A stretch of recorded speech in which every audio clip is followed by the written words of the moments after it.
26ல உங்களுடைய தேர்தல் எப்படின்னா எல்லாமே கூட்டணியில் மாற்றங்கள்லாம் வரலாம்னு சொல்லுங்க.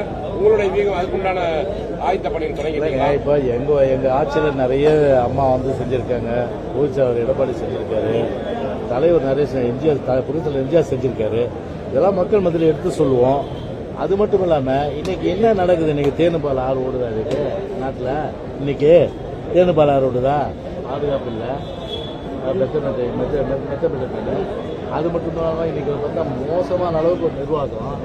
இன்னைக்கு வந்து அரசு ஊழியர்லேருந்து, ஆசிரியர்லேருந்து, மாணவர்லேருந்து, மீனவர்லேருந்து, இன்னைக்கு வந்து கூட்டு பாலியல் பலாத்கார பிரச்சனைலேருந்து, இன்னைக்கு விலைவாசி உயர்லேருந்து எல்லா பிரச்சனைகளும் மக்கள் இன்னைக்கு வந்து கஷ்டப்பட்டு இருக்காங்கன்னும் போது கண்டிப்பாக மக்கள் உணர்ந்துருக்காங்க. அதை கண்டிப்பாக எடுத்து சொல்லுவோம். ஆனால் அந்த மாதிரி வந்து பல விஷயங்கள் இன்னைக்கு மக்கள் உணர்ந்த நிலையில் கண்டிப்பாக மக்களை பொறுத்தவரை ஒரு மாற்றத்தை 2026 ஒரு மாற்றத்தை எதிர்பார்க்குறாங்க.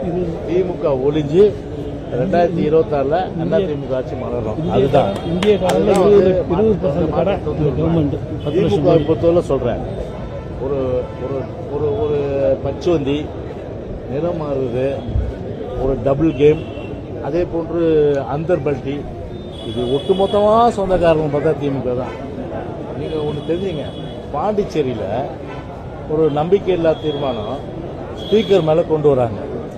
அந்த ஸ்பீக்கர் மேலே கொண்டு வர தீர்மானத்துக்கு அது பிஜேபி யாரு அந்த ஸ்பீக்கர், அந்த தீர்மானத்துக்கு வந்து திமுக வந்து ஆதரவு அளிச்சு நீக்கிறதுக்கு உண்டான அது ஆதரவு அளிக்கணுமா இல்லையா? இதான நியாயம்? அது சுயேட்சை எம்எல்ஏ 2 பேர் வந்து ஆதரவு அளிக்கிறாங்க. சுயேட்சை எம்எல்ஏ 2 பேர் ஆதரவு அளிக்கிறாங்க. காங்கிரஸ் வந்து அது திமுக எம்எல்ஏஸ் ஒருத்தர் கூட வந்து அதுக்கு ஆதரவு அளிக்கல. அதுக்கு வந்து பத்திரம் ஆமோதிக்கிறாங்க. அதுக்கு வந்து பத்திரம் அந்த நம்பிக்கை தீர்மானத்தை எதிர்க்கிறாங்க. அப்ப யாரு கள்ள கூட்டணி?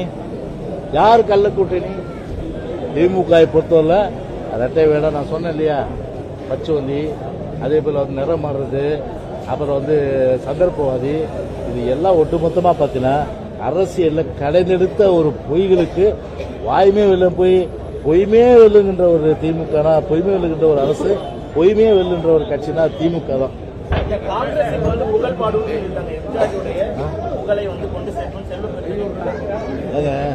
அதான் நான் ஏற்கனவே நான் சொல்லியிருக்கேன்.